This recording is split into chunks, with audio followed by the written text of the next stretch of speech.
This will not be epic.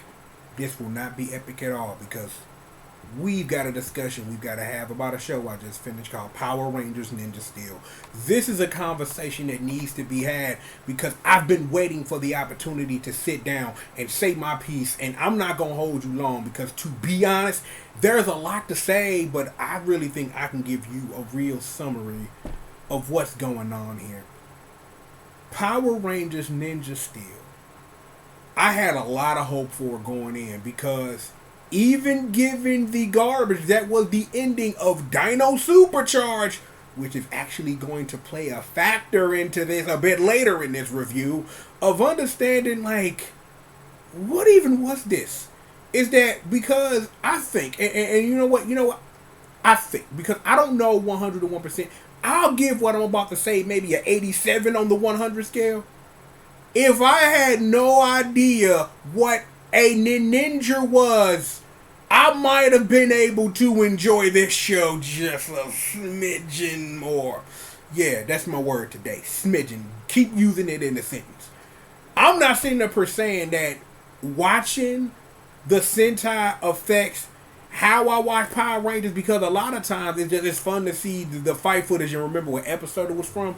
But in this instance, really seeing how this adaptation came to life and just sitting up here and pointing at things and realizing there were some things, like Preston, that needed to happen because you needed a Yakumo counterpart, because that's just what you needed, because there were episodes where magic was involved. So Presto Changeo, the Blue Ranger, that's a thing that had to happen. And we've already done the thing about the brother Sudarso and things like that back in that review of Outfoxed and Dimensions in Danger, so I will not do it here.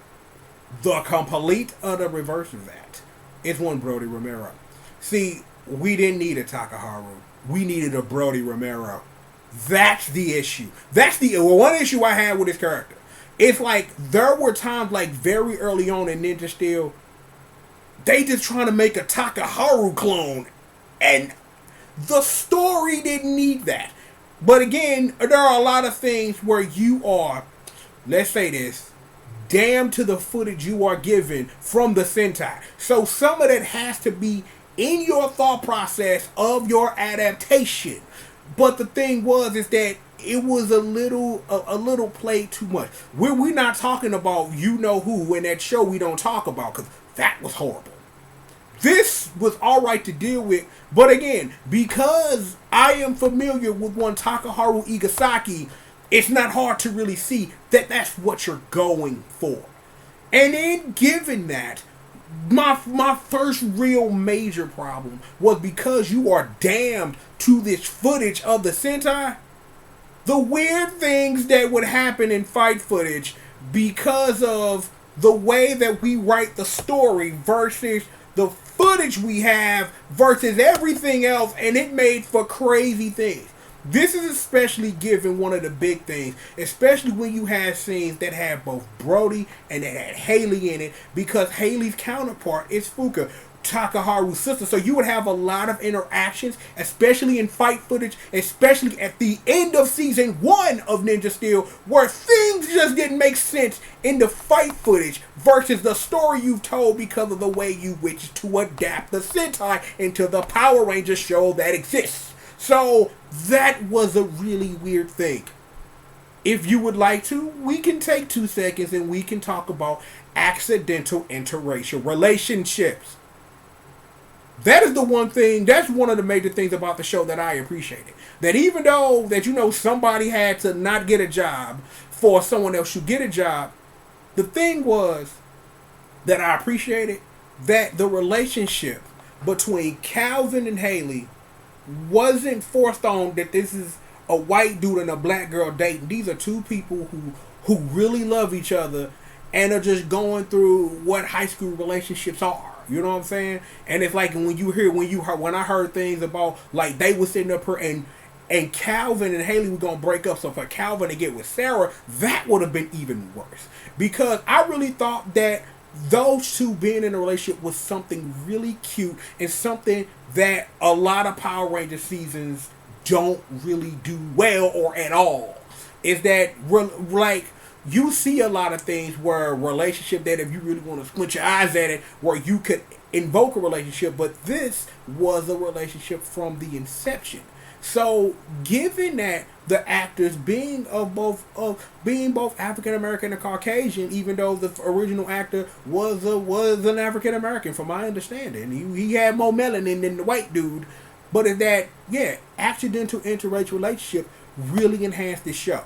That you hear things that they wanted to kiss, but they cut it, and I don't really get that. But not even Nickelodeon. I'm like, Nickelodeon do this stuff all the time. It's like way back in the day, like Phil of the Future, which is a Disney show that I'm mentioning, by the way. Ooh, is that they used to do that stuff. They used to do heavy teenage drama. I really don't think having Calvin and Haley kiss would have been an actual issue or problem. I don't think so. I don't think it would have been, but I understand that that you got S&P people to report to and things of that nature, so it is what it is. I will say this, because if we've sat up here and we've talked about all these ranges so far, because Brody a Takaharu clone. Preston had to be Yakumo, because you have to write a show like this. Like, I don't really see, like, a real lot of correlation between Calvin and Nagi. I don't really see that. Haley and Fuka, it's like, it's like Haley's drive to do what she does is like, and that's a lot of Fuka, because she had to be the big sister when she was the little sister, because Takaharu was just off the chain. But that's my ace, so it is what it is with that. When it comes to Sarah, she's a Kasumi Momochi, but at the same time, there is only one Kasumi, and she is our goddess. Don't do that. Kasumi Momochi is our goddess. Bow down to a true pimp. What it is. Like, for seriously. I will say this. I will say this live. And I've said this on a couple of Sentai reviews, but I'll say it right now when we're talking about his Power Rangers counterpart. A technical spoiler, non-spoiler for the ninja is Kasumi got her comeuppance. And it was one of the greatest character moments I have ever seen in a tokusatsu show. I did not say Sentai, ladies and gentlemen. I said in all of tokusatsu. Kasumi's comeuppance was one of the greatest things I have ever watched. Because we watched the character go through this thing for her finally to get the leg, trying to get the rug get swept out of her. And she learned the greatest lesson and became a better character for it. The same thing happened to Sarah. Sarah was a smart aleck. You know what I'm saying? I don't want to say smart aleck. Let me run that back a little bit. She was very highly intelligent. The girl had a hoverboard. You know what I'm saying? Like, yo, Marty McFly, we going back in time. See, song interlude. Regardless of that, she really showed. You know what I'm saying? That she had a lot to it, but she had that come up as episode when it was that episode about that math test. Like, I'm a gangster, man. I flow through this. Man, this test was harder than the last one. I'm sorry, teacher. It made her a better Power Ranger. You know what I'm saying? But it's like, you know what I'm saying? Because I really want to at this point. You know what? We will go for the segue. Shout out to my boy, Mechanic. Shout out to my boy, Mechanic. Congratulations, Kelson Henderson. You finally became a Power Ranger for one episode because the footage called for you to be one. Given what we've had for mentors in the Neo Saban era, I'm like, I'll take you over G, for real, and no one wants Gosei. And, like, she became a Ranger, and then Keeper was Keeper, but I'm like, Keeper was Ghost. Keeper was a goat, you know what I'm saying? Like, he a goat. And I'm like, but I think Neo Saban, I think you give it to Mick, because the lessons that the Rangers were learning is that he wasn't one of those smack you over the head with the lesson. You sitting there being dumb and Mick just walk up to you like, shh. Oh, I get it, bro. And I'm like, I really appreciate that he did his thing and he was a subtle mentor. Even though, like, he wasn't a mentor in, like, the real Zordon level sense. But he was a mentor that was, like, because I think, because you know what? I'll say this. I'm going to run it because I was going to say it, but then I thought about it. I'm going to run it, though. Mick is the kind of mentor you need in a situation where we are talking about teenagers growing up, because you can't outright tell a teenager nothing. I was a teenager once. You couldn't tell me nothing. But I'm glad there were people in my life to tell me something, because now, as an old man, I wish I would have listened. That it ain't sometimes telling you the answer. It was that Mick was subtle about it. That, yo, this. Oh, I see. And you know what, like I said, to come up as the right way, but we will get to Dane Romero and how absentee of a daddy he was, even though he got sucked into a big giant ass ninja star, but whatever.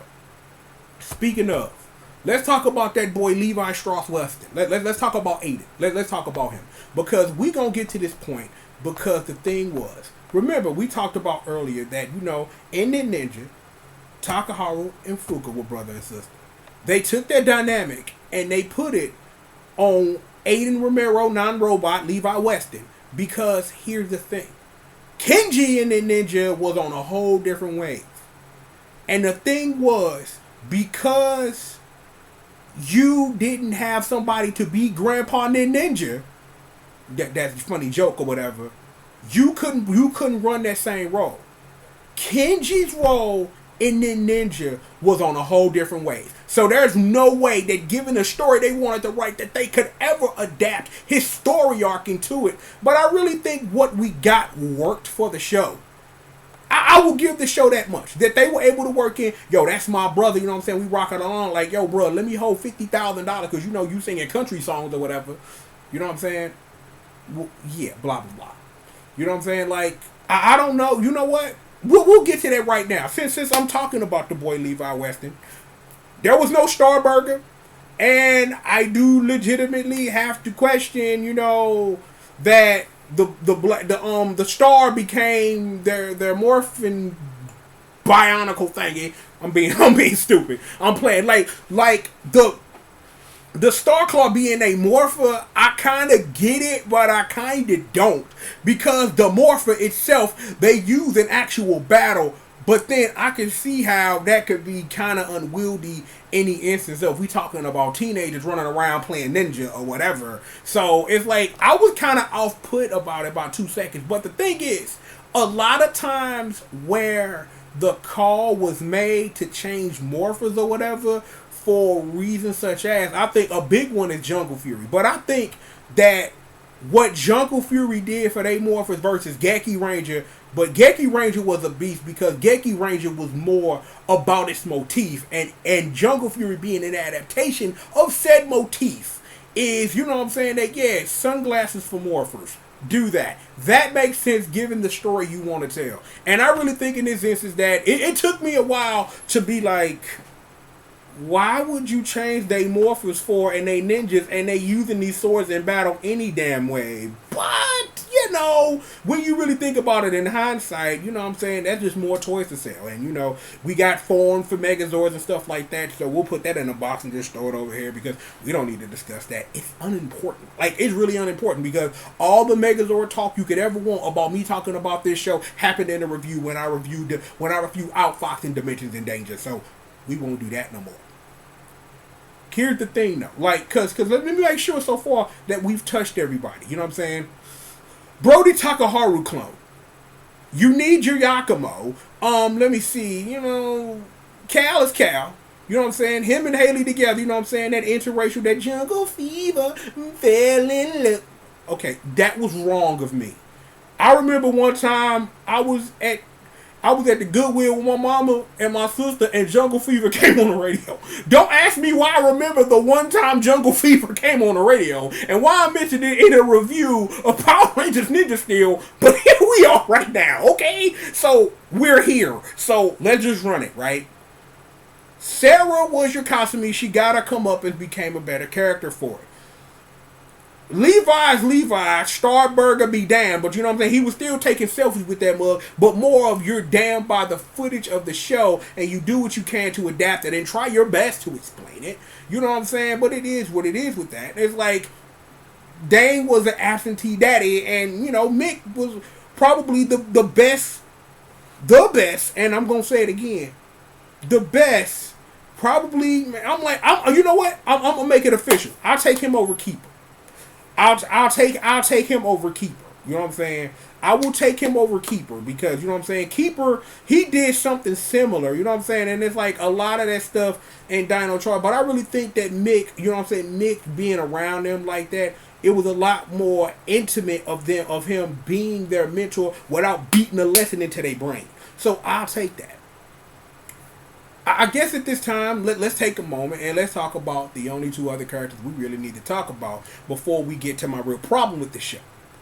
Victor, Vincent, and that boy Monty.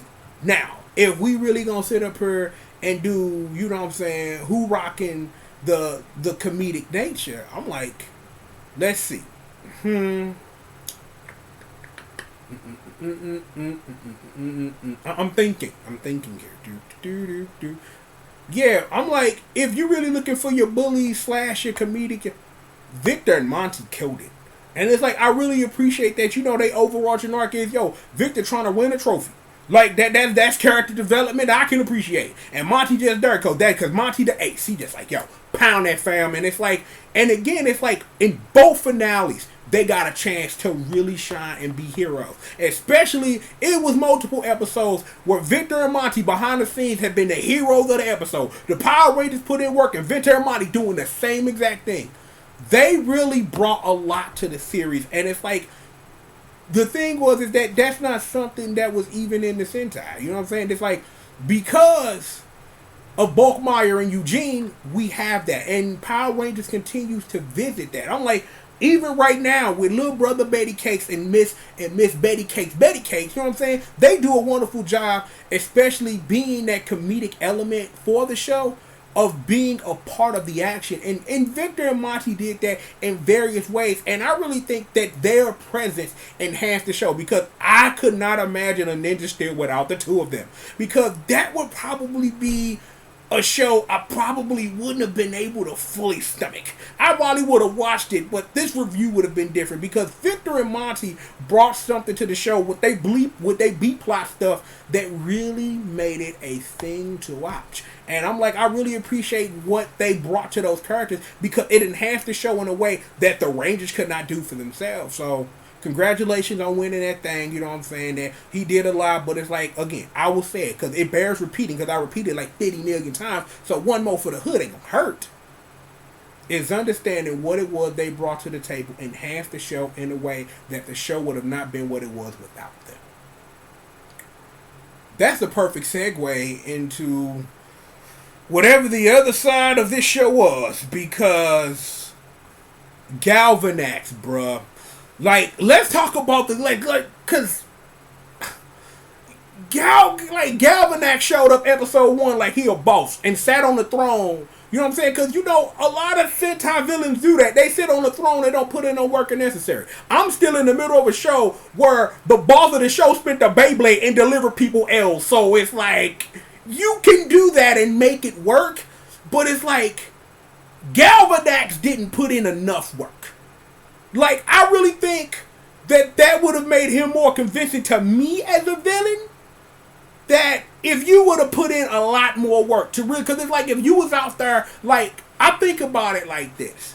That if you think about Galaxy Warriors and Galvanax is your champion, he was like Brock Lesnar. Like, you around, but you ain't there, though. So it's like, what are you really doing? You sending other people down. Like, but it's like, but now that I think about it from a Brock Lesnar angle, I can think about at least the first season of Galaxy Warriors in a different way. When you got Cosmo sending people down, and you got Madame Odious putting in work or whatever. The thing is, the reason why you going down to get the Power Stars is so you can prove yourself worthy to face Galvanax, so he deliver you an L. But the only thing Galvanax ever technically did was get a man sucked into a ninja star and then take a massive L that was unexplained because of the way they wrote the show. So there's that. The end. The thing is that there was a way you could have done that, but it could have been worse. We could be talking about that show we don't mention, and our hit handle by combining 2 seasons into one, which you shouldn't have done, and brought back villains and then had no explanation as to why you're doing a thing, because it didn't matter to you in the first damn place. So, okay, fine. Alright. You know what? We'll talk about Cosmo real quick. You know what I'm saying? Actually, we'll talk about Ripcon. You know what I'm saying? You just disappeared. Now, understanding that in Ninja, you got delivered a massive L, one of the most massive L's in history. And that was a moment for Takaharu when that L got delivered, but Ripcon was just like, I'm here and I'm not now. So that's how we're gonna do with you. Let's pull back out the box. Let's put Ripcon in a box and shoo it away, because that's the show did with your ass. So I'm gonna do the same exact thing to you live in this review, bruh. Done. Get over there. I'm not dealing with this. Cosmo, I appreciated this character because you really needed somebody like him because of the way that Galaxy Warriors was what it was. You needed a front man like that, and he sat up here and brought the house Gigantify. I'm like, yo, I'm like, you get me hype, baby. You get me hype for this Megazord elf to get delivered. So yeah, do that. Like, I appreciate that. It ain't really nothing else to say. I could sit up here and say like what was up in the audience. There was your Necrolives and things like that. We won't get into all the monsters that they reused for the audience, but it was good to see old Osus being used again. You know what I'm saying? Especially in that second Halloween episode. But I don't think we're going to mention technical clip shows in this review because that's just what Power Rangers does now. There is a Christmas and a Halloween episode because we've got to meet a damn quota. Thumbs up, soldier. But we actually got to talk about those episodes for a reason, you know, Dino charge, but we'll talk about that. Madam Odious. Now, the one thing that, because I watched Ninja, is I was wondering how they were going to handle Kurimon in the adaptation. The only problem is that when the L finally got taken, it wasn't nothing there. I was not invested. The show didn't make it matter to me. It was the same thing with Galvanax. When Galvanax took that L, but understanding that in Ninja, those L's are reversed. One takes an L for the other to take an L, and then the show ends. Not the reverse that happened. But understanding how they wrote the show and why the show was written that way, I still, even as I'm rapping with you, I still can't make sense of why would you switch that. It's like, I understand that the show put Galvanax on stage for him to take this L, but I did not expect him to take that L at the end of season 1. I expected a lot of things. I expected for like Galvanax to get whooped, teleport away, and then for the show to like end on a cliff. To be like, yo, Galvanax took an L, but I don't think, and then be like, yo, it's over for now, and then Galvanax come back in some made up Power Ranger super form, which they do very well because we gotta sell Megazords, and that would have been that, and then the betrayal would have happened at some point, just kind of like it did in the Ninja. So I don't know, because again, I watched that ending, and it was like, well, the technical ending for reasons we're gonna get into that in a moment is. When the Rangers finally delivered the L to Madam Odious, I felt nothing. I wasn't happy. I wasn't like, yo, I'm overjoyed. Y'all finally did it. Well, it's over now. And that's literally what I felt. And I shouldn't feel that after I have invested all of this time in this show for you to finally win. And it's like, well, you won. Yay. And it's like, I guess.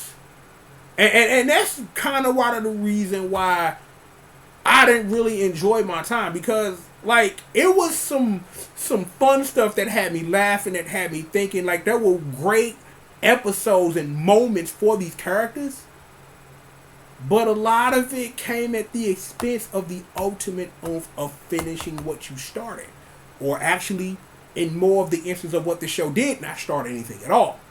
Is that we resolve things pretty quickly. Yeah, you're a robot one episode, but now you touch the robot and you remember who you are, but I'm going to keep being this person because whatever. And you know what I'm saying? We're learning lessons about interracial relationships and learning how to take a nail properly and blah, blah, blah.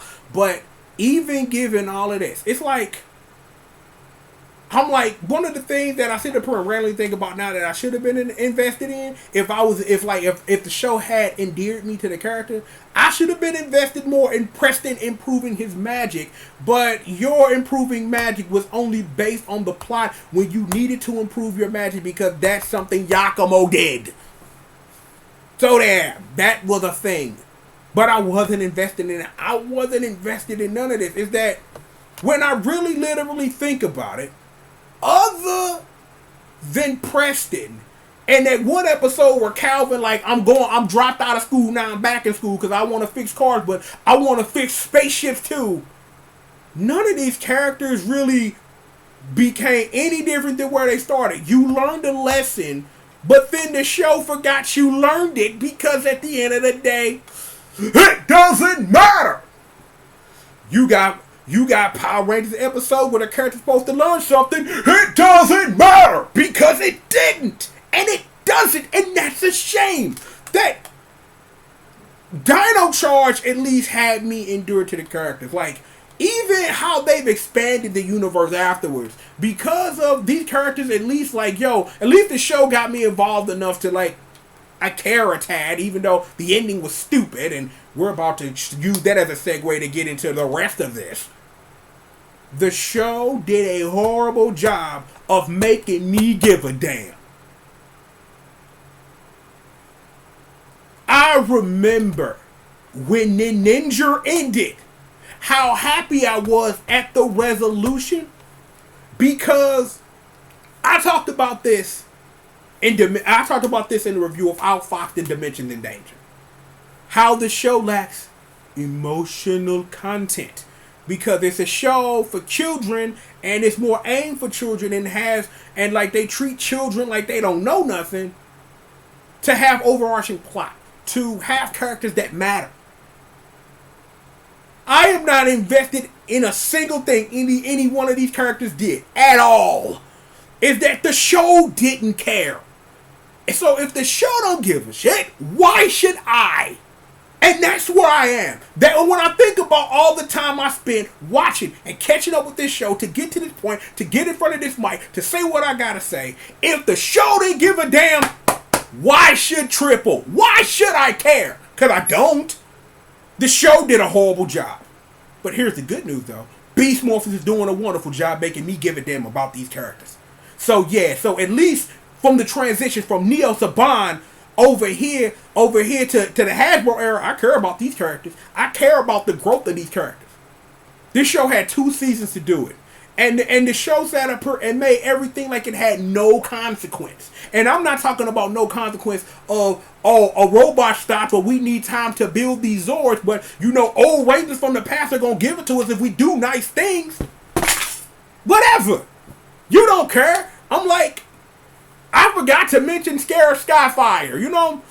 I love me some Jiraiya because I got a chance to watch a couple episodes after, he was featured in Ninja. And it's like, I appreciate what they tried to do. I'm like, that was an episode that could have literally been left on the cutting room floor. Literally. If they wanted to. Leave that on the cutting room floor and never adapt it. I'm like, that's the one thing I'll give the point to the show. That Dimensions in Danger was pretty decent, but the handling of Sheriff Skyfire, you get points for that. Because you tried. Because there have been opportunities for this show to do things like that, and they just like, we ain't doing it. Whatever. You did it, and it mostly worked. Mostly.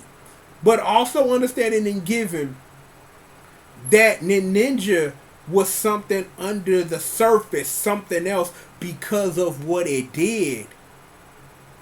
It didn't have the same emotional impact that it had when it was in the Ninja, when it was the relationship between Takaharu and Jiraiya versus Scare Skyfire just saying, yo, Brody, hero power, bruh. And it's like, okay, you tried, and you get a B- for effort. I don't even give you an A. You get a B- for effort. That's the best I can do. And I'm being nice. And let's just say I'm grading on a scale.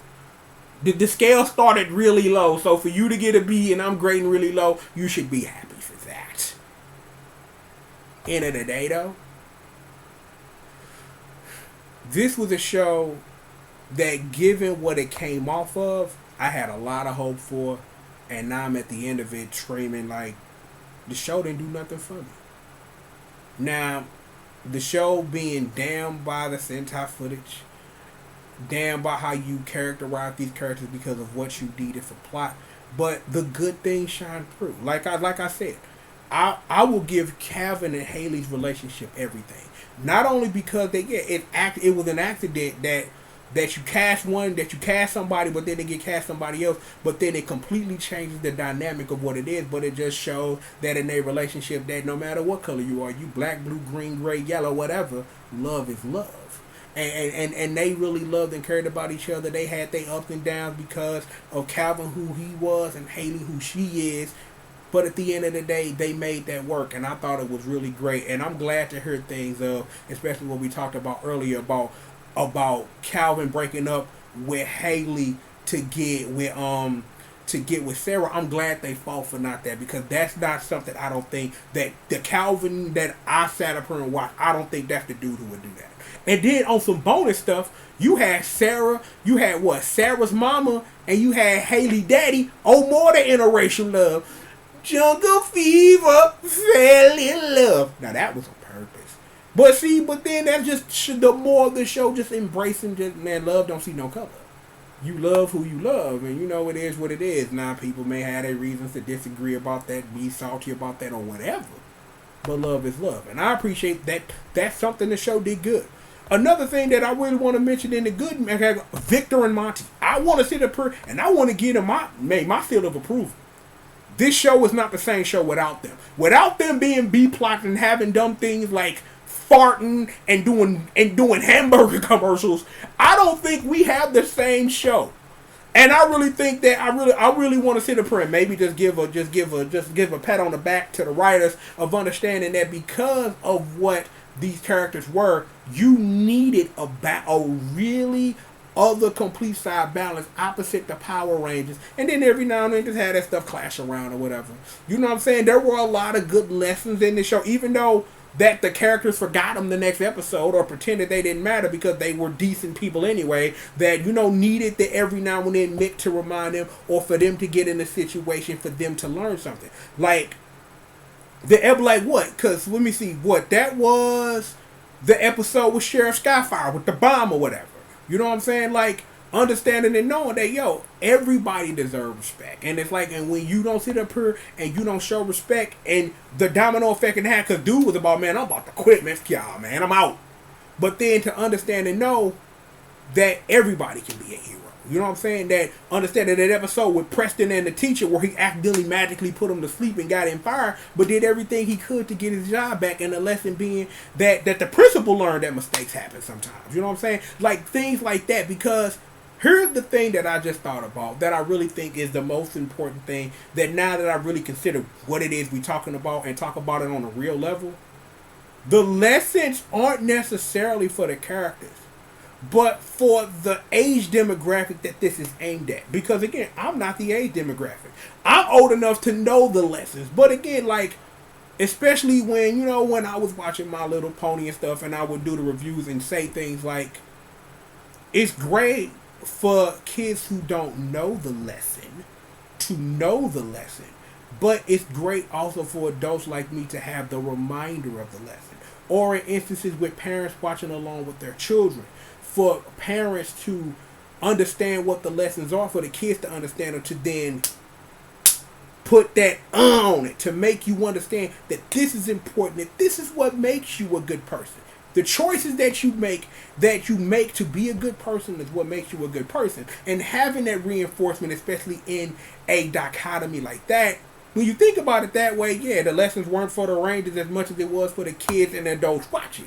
You know what I'm saying? So when you think about it like that, it's not all bad. But this show had a lot of promise, and I feel that it didn't live up to that promise the way it could have. But again, because they were bound to this, bound to that, you know what I'm saying, you do what it is that you can. But it's like, it seems like those lessons are being learned over there on Beast Morphers, and that's good, that you learn a lesson of what it was that didn't stick about this, that we can make work with that. And that's just a wonderful thing. So at the end of the day, I'm like, watch this at your own risk. And I'm not sitting up here saying it like that. If you watching this, be ready to be let down by it.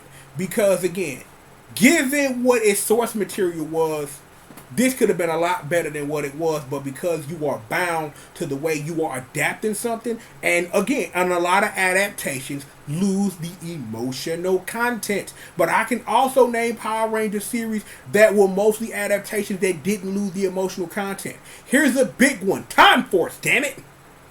Do we really want to talk about the love story that is Jen and Wes?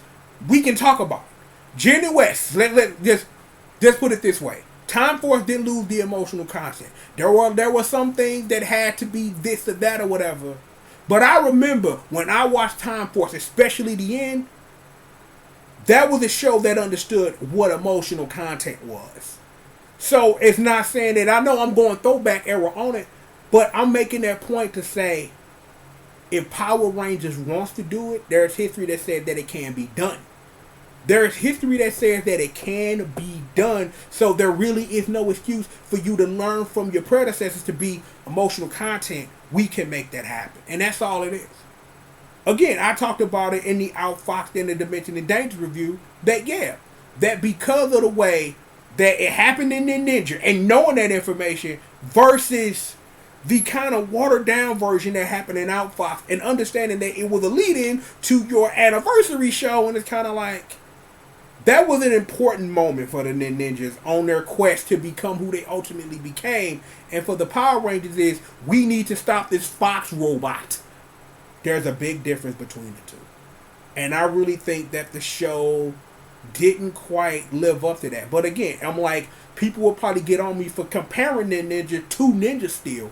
But understanding and knowing that I have that knowledge, and understanding that, yeah, this is the way that you adapt it. But if I come out the end of it not caring because the show didn't give a damn, that's the show's fault, not mine. That's rap. That's the show's fault for not making me care. The show had every opportunity, to 2 seasons of episodes, to make me give a damn about these characters. And I'm like, no. Totally not. But it is what it is. But look, yo, that's all I gotta say, because I'm like, cause I'm trying to give me a second. Let me get some water real quick, cause I'm trying to make sure that I hit all my beats, cause this is important, cause I really want to close the book on this. Is that I'm trying to think. Is that given what it was, is that the one other thing I will say is real good, that regardless of Madame Odious was handled very well. Like Kuimon's adaptation to Madame Odious, that was handled wonderfully. That's the one thing I will give the show majorly on top of the other props that I gave it, because again, I watched the Ninja, I knew that was coming, but the way that they handled it is that, yo, this whole time, like, Kuimon on the hustle, she hustling, and I'm like, yo, they did it. But then again, like I said, that for everything they did right with the character and the arc and the plot and try to set all that up, for you to get for all of that, for it to just fall flat, because that's like her defeat fell flat, and that's not what you want for a finale. That is not what you want for a finale, dog. You don't want your ultimate bad guy for it after all of this time investment for the people who watched it for it to just bloop. And that was the only thing that was wrong, is that I wasn't invested in the ultimate downfall of your villain. Because your first villain was just Brock Lesnar technically, and it's like, well, he trying to find a number one contender, and it's like, well, you get the massive L. You get the massive super, we making other Rangers turn into Rangers L's. But then in the last episode, absentee daddy man is like, yo, I got this sword, come get this ass whooped, son. And I'm like, really now? You do not say. You do not say. But it is what it is. And it's like, I wanted this show to be better, but it had a lot of promise. And I think given,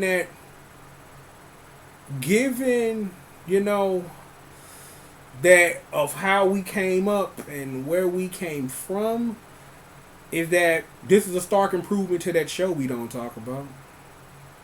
Is a stark improvement to that show we do not discuss. Okay? Stark improvement to the show we don't discuss. I say it's way better than that. Way better. But given what Dino Charge was for the majority of it, Ninja Steel was supposed. I had belief that it was going to be that work, and it's serviceable, but I feel that the show didn't live up to its potential. And that's like, maybe that's what I should have said in the beginning for no one who makes it to the end. But here's for you for the end. The show had a lot of potential, and it failed to live up to that potential, and that's why I'm a little perturbed. That's it. That's for real. That's what it is. That's what it is. That I could have encapsulated 40 minutes into this show had the promise to be that work, and it failed to live up to that. They had a great Sentai to adapt. They did a decent job of trying to figure it out, but it's like the pieces didn't flow the way they should have. And that happens sometimes, but it is what it is. Regardless of that, plenty of more show for you. Yo, if you have made it to the end of this, yo, you know what they're doing, please pop it. I'm the one and the only, the triple the G.O.D, a.k.a. Mr. CRACKCOCAINE, hashtag entertainment's #1 dope man. Yep, I am the baddest monster in existence. Always got my back and squish murder in the squadron, the congregation. 25A367, may they be praised. Betsy, Janine, Magdalene, the Unos, the Thoses, the Thraces, and Quattro, bringing that heat to you. Stay winning out here. Yo, this your first time through and you have made it to the end of this. Thank you very much for hearing what it was I had to say about Power Rangers Ninja Steel. But yo, if you wanna still kick it around, man, yo, find you some on the channel to watch. Subscribe, hit the bell, like it, dislike it if you want to, if you wasn't feeling it. Hit the social medias. And you know, if you want to support the show with your cash money, you can feel free to do that. Regardless, sit back, relax, and stay tuned. That is what you can do for us, because we've got plenty of more shows for you. Oh, man, can't wait to get back to Beast Morphers proper. You know what I'm saying? Get to a good show. This is our show. Let's get back to the good work. You know what I'm saying? Like, got them reviews coming. So feel free to stay tuned, and you should do that. The only thing left to tell you, we've got plenty of more show, and we've got it for you right after these commercial messages.